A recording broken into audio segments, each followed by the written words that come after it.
Assalamualaikum warahmatullahi wabarakatuh. Perkenalkan, nama saya Mutia Amidah dengan NIM 1916050006. Pada kesempatan kali ini saya ingin memperkenalkan salah satu bentuk produk simpanan, yaitu adalah tabungan. Kelas info, bank merupakan lembaga intermediasi yang menjadi jembatan yang dapat mempertemukan dan menghubungkan antara pihak yang memiliki kelebihan dana dengan pihak yang membutuhkan dana, di mana penghimpunan dana ini dapat berupa simpanan, tabungan, giro, dan deposito, serta surat berharga lainnya. Nah, penyaluran dana ini dapat dilakukan dalam bentuk pembiayaan. Nah, untuk kesempatan kali ini saya ingin membahas lebih detail lagi nih salah satu bentuk produk penghimpunan dana, yaitu tabungan. Nah, udah ada yang tahu nih apa itu tabungan? Tabungan sendiri merupakan bentuk simpanan yang penarikannya dapat dilakukan kapan saja dan di mana saja. Begitu penarikannya dapat dilakukan melalui teller dengan cara langsung datang ke bank maupun melalui mesin-mesin ATM yang telah bekerjasama dengan bank tersebut. Mengenai salah satu bentuk penghimpunan dana di perbankan syariah, yang ini adalah tabungan, maka tabungan ini dapat dilakukan dengan dua metode akad. Yang pertama adalah akad wadiah dan akad mudharabah. Secara wadiah merupakan akad titipan, di mana ini hanya merupakan titipan murni dari pemilik dana kepada bank. Itu hanya bertujuan sebagai penitipan saja. Nah, akad wadiah ini juga terdiri dari dua, wadiah amanah dan wadiah yadamanah. Nah, wadiah amanah merupakan titipan yang mana pihak bank tidak boleh mempergunakan atau memanfaatkan titipan tersebut. Dan jika terjadi kesalahan maupun kerusakan, maka pihak bank tidak akan bertanggung jawab dalam barang yang dititipkan tersebut. Yang kedua adalah wadiah yadamanah. Nah, wadiah yadamanah ini merupakan titipan di mana si penerima titipan ini boleh melakukan pengelolaan maupun pemanfaatan terhadap barang yang dititipkan ini. Tentunya akan mendatangkan keuntungan kan dari pengelolaan dana yang telah dilakukan oleh bank. Namun keuntungan ini 100% adalah milik bank. Namun pihak pemilik modal akan diberikan bagi hasil yang telah disepakati bersama. Nah, jika terjadi kerusakan maupun kehilangan, maka akan menjadi tanggung jawab dan akan diganti oleh pihak bank tersebut. Nah, kita singgung kembali tadi kan menggunakan dua akad, yaitu akad wadiah dan akad mudharabah. Nah, akad mudharabah sendiri merupakan bentuk kerjasama yang dilakukan antara si pemilik modal dengan si pengelola modal, di mana akad mudharabah ini juga terbagi menjadi dua, yaitu mudharabah mutlaqah dan mudharabah muqayyadah. Mudharabah mutlaqah ini pemilik modal tidak ikut serta dalam melakukan dan menentukan jenis usaha yang digunakan.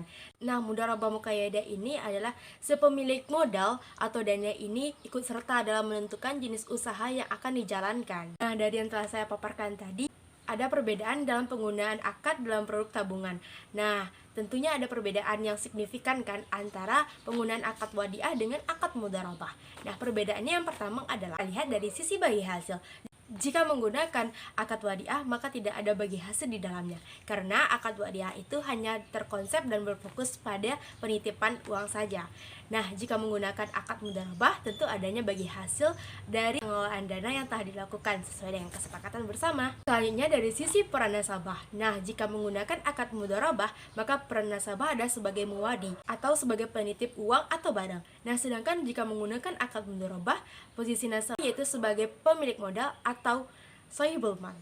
Kemudian dari sisi status titipan, jika menggunakan akad wadiah maka sifatnya hanya simpanan atau titipan. Namun jika menggunakan akad mudharabah maka akan disebut sebagai investasi. Kenapa dikatakan dalam bentuk investasi? Karena adanya pengelolaan dana dan bagi hasil yang akan diperoleh. Nah, setelah kita mengetahui ini apa saja itu perbedaan yang signifikan dan jelas antara menggunakan akad wadiah dengan akad mudharabah. Nah, tentunya sudah ada nih ketertarikan bagi kita ingin membuka tabungan. Nah, apa saja sih syarat-syarat untuk melakukan pembukaan tabungan ini? Yaitu dengan mempersiapkan dokumen-dokumen sebagai berikut.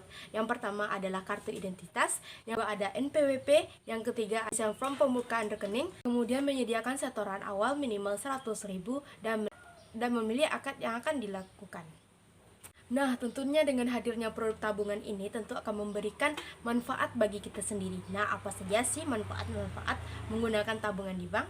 Manfaat yang dirasakan pertama adalah bisa mengatur keuangan sendiri, kemudian mendapatkan bagi hasil karena adanya pemanfaatan dan pengelolaan dana kita tersebut, kemudian mendapatkan keamanan dan nyaman karena menitipkan di tempat dan lembaga yang tepat, kesempatan mendapatkan hadiah atau bonus karena biasanya Karena biasanya pada hari-hari tertentu maupun ulang tahun bank, maka akan ada bonus maupun hadiah yang dapat diberikan kepada nasabahnya. Hal tersebut dibentuk loyalitas bank kepada nasabahnya. Sebagai pilihan investasi yang paling aman, dapat diambil kapan saja dan di mana saja. Tentunya dari manfaat yang telah saya paparkan tadi, tentu produk tabungan ini juga memiliki kekurangannya. Yang pertama adalah adanya biaya administrasi yang dilakukan, baik itu pemotongan per bulan, per tahun. Namun, jika menggunakan akad wadiah, maka ini terbebas dari biaya administrasi. Dan tabungan dapat sulit berkembang. Kenapa dikatakan dapat sulit berkembang dibandingkan menggunakan investasi langsung? Kemudian adanya batasan limit transaksi, seperti bukan penarikan secara tunai melalui mesin ATM hanya dapat dilakukan maksimal 5 juta per harinya. Kesimpulan akhir, lebih baik kita menitipkan dana, baik itu secara wadiah maupun secara mudorobah, baik itu secara hanya untuk bertujuan untuk penyimpanan dana saja maupun pengelolaan dalam bentuk investasi, maka akan lebih baik dititipkan melalui perbankan daripada kita harus menyimpan dana kita sendiri di rumah.